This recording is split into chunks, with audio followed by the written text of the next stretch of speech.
Olá pessoal, tudo bem com vocês? Eu sou a professora Daniele Bedin, professora de língua portuguesa. Vamos dar continuidade às nossas aulas. Lembrando que vocês podem assistir essa aula pelo aplicativo Aula Paraná, pela TV aberta e também pelo YouTube, ok? Qual que vai ser o objetivo da nossa aula de hoje? Analisar a função e os efeitos de sentidos decorrentes do uso da pontuação em textos literários. Nós iniciamos já com essas atividades e agora a gente vai dar continuidade a esse assunto, ok? Mas antes, nós vamos relembrar quais são as características do cordel. Então vem comigo, vamos retomar. Uma das características, utilização da variedade linguística de uma dada região. Espaço da narrativa bem definido no Nordeste brasileiro, no Sertão mineiro, nos Pampas gaúchos e narração de costumes, lendas e tradições que fazem parte de uma dada cultura regional. Pessoal, então sempre retomem o que a gente estudou, que é bem importante porque mais para frente nós sempre voltaremos naquele assunto. Agora nós vamos ler alguns versos deste cordel. Eu quero que vocês prestem bem atenção no que está destacado de vermelho, tá certo? Que nós vamos precisar mais para frente. O nome do cordel é O Burro é o Ser Humano. Aqui temos a capinha do cordel. Lembra que nós vimos que é feito com xilogravura, né? Feito na madeira, passado o pincel com a tinta e depois carimbado, como se fosse um carimbo. Então, esse daqui é o trabalho do Adriano Albuquerque. A capa do folheto de cordel, O Burro é o Ser Humano, de José de Acácio. E a xilogravura do artista. Então prestem atenção. Ao ver o burro cansado, perguntei no pensamento: como é que um homem pode causar tanto sofrimento? Como pode ser tão mal com esse pobre animal? Coitado desse jumento.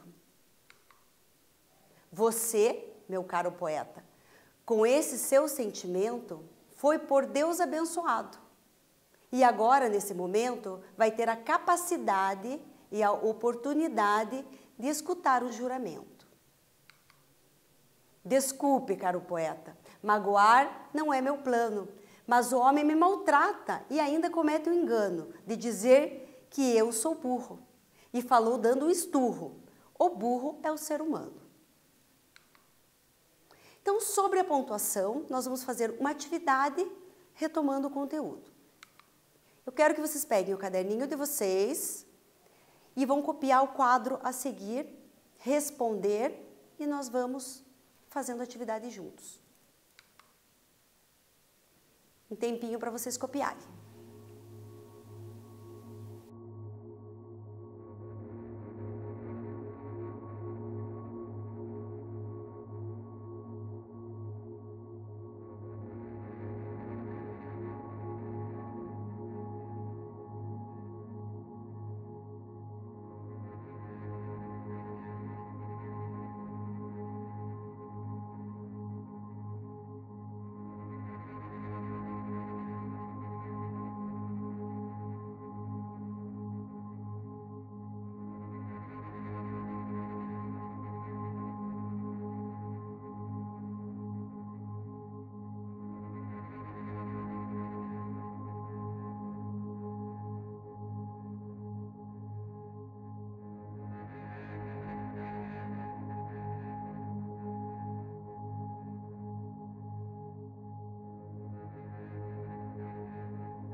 Então, pessoal, fizeram?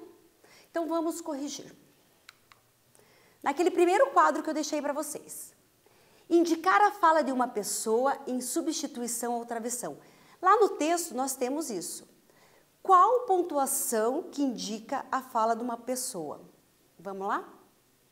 Aspas. Eu posso usar o travessão? Posso, mas eu posso usar as aspas também, dependendo como que eu quero deixar o meu texto. Aqui também no exercício, pedia para colocar um pedacinho do texto. Então, o que está lá no texto é, o burro é o ser humano. Então, é uma fala, mas ela está entre aspas, substituindo o travessão.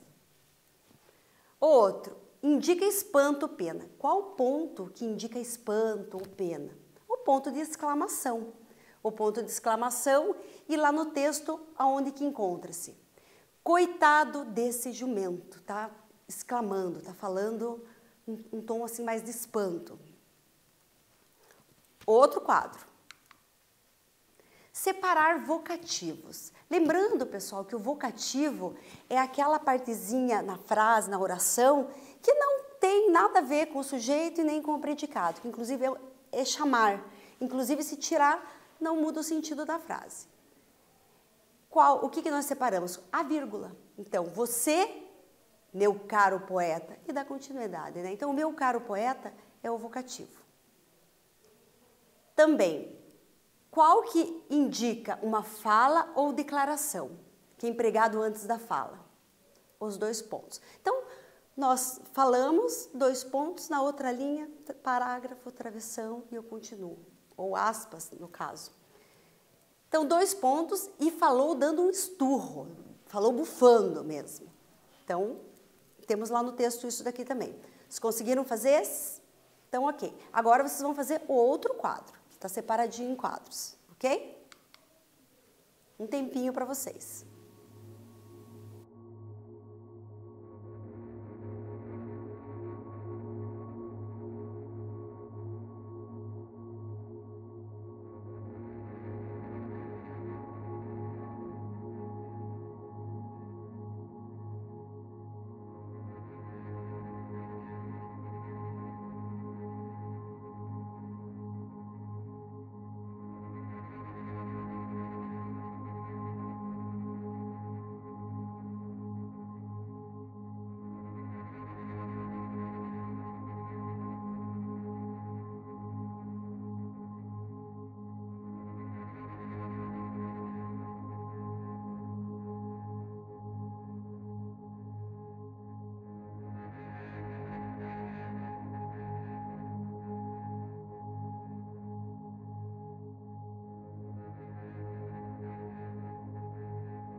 Então, vamos lá corrigir?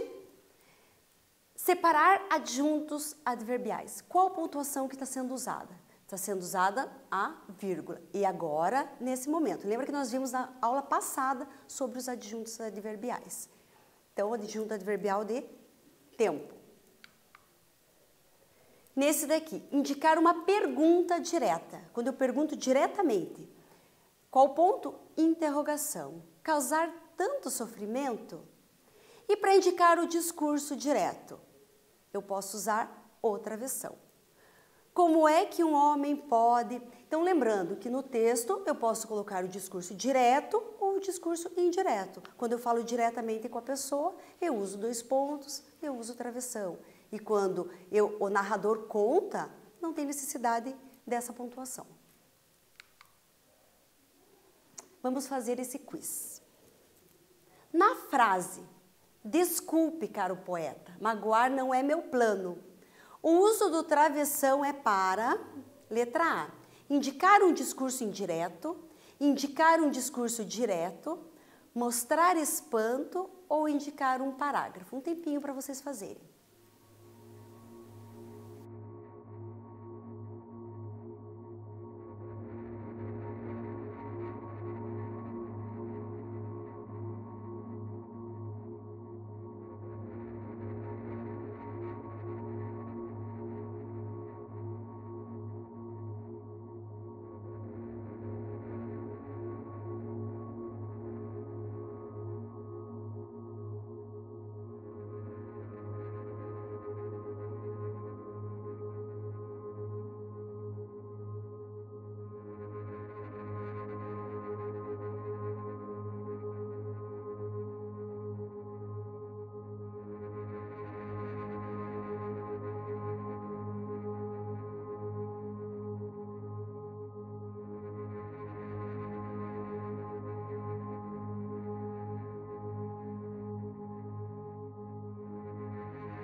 Então, vamos ver a resposta? Então, é para indicar um discurso direto.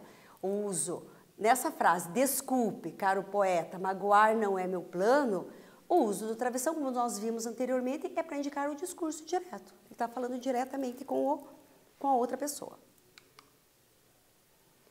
Agora, eu vou ler um trechinho para vocês, de um texto, em que o poeta José Acácio faz um comentário sobre o cordel. Então, é uma fala dele. O burro é o ser humano. E sobre também o Antônio Francisco. Quando nós usamos essa pontuação, lembrando que tem mais texto para frente, tem mais texto no final, quando usa no meio, tem mais texto no meio, dependendo de onde eu uso. Então, é um fragmento. O grande poeta Antônio Francisco é autor do cordel Os Animais Têm Razão, no qual ele escuta a conversa de vários animais sobre a maneira como o ser humano está tratando o nosso planeta. O burro, a vaca, o morcego, a cobra, o cachorro e o rato fazem uma conferência com muito bom humor e irreverência. No cordel, o burro é o ser humano, eu me encontro com o burro da poesia de Antônio Francisco. E travamos uma conversa sobre a situação do rio Pitimbu e a construção de condomínios na sua margem. Então, esse cordelista, José Acácio, ele teve uma conversa com outro, que tem um outro texto, e ele fez esse comentário. Então, mais uma atividade para vocês, em relação a esse texto. Que relação o comentário anterior daquele texto que ele fez estabelece entre o cordel o burro é o ser humano e o cordel os animais têm razão? O que estabelece? Um tempinho para vocês fazerem.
Fizeram?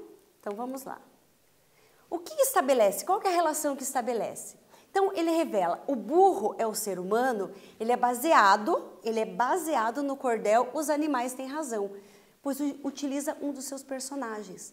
Então José Acácio se baseou naquele cordel para escrever o dele. Agora mais um quiz para vocês. Com que intenção o autor cita o poema de Antônio Francisco? Reverenciar o autor, pois Antônio Francisco é uma inspiração para Acácio, ou criticar o autor, pois ele discorda totalmente de Antônio Francisco? Essa está fácil, então um tempinho para vocês fazerem.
Fizeram? Tava fácil essa, né? Reverenciar o autor, pois Antônio Francisco é uma inspiração. Tanto é que ele se inspirou no cordel dele para fazer o outro cordel que nós lemos. Então, cordel é um poema com rimas, podendo falar de diversos temas. Nós já vimos isso também. O cordel, ele pode fazer uma crítica do dia, ele pode falar sobre amor, ele pode falar sobre qualquer assunto. Lembra que nós vimos que ele é tipo um jornal? Então, as palavras e expressões utilizadas podem ter diversos significados e também ser empregada em linguagem figurada. Então, qualquer poema, não só no cordel, nós podemos usar palavras que elas podem ter um sentido figurado. Então, pessoal, o que nós vimos hoje? Nós vimos sobre as características do cordel, nós retomamos isso, lembrando que é importante sempre estar retomando o conteúdo. Nós vimos sobre os sinais de pontuação naquele texto. Então, falando sobre os sinais de pontuação, como ele é importante na leitura do texto e também na produção de um texto. Vocês colocam vírgula, colocam a pontuação certinha? Os textos que chegam para mim, às vezes, não. E ele pode mudar totalmente o sentido do texto. Então, quando eu coloco, por exemplo, em vez de eu colocar um ponto de interrogação e colocar um ponto final, eu estou afirmando com o ponto final. E, de repente, eu quero fazer uma pergunta. Ele muda totalmente o sentido. É muito importante sempre retomar, sempre revisar o texto. E leitura e análise da parte do cordel que nós vimos. Nós vamos retomar na próxima aula também as figuras de linguagem. Então, já comecem a estudar. Para vocês saberem um pouquinho mais sobre isso, se vocês pegarem o celular de vocês, apontarem no QR Code, vocês vão entrar direto num site que vai falar bastante sobre pontuação, ter exemplos, ter exercícios, certo? Então, quero agradecer, desejar bons estudos para vocês e lembrar que o conteúdo dessa aula estará no Google Classroom, tá certo? Façam e estudem. Até a próxima!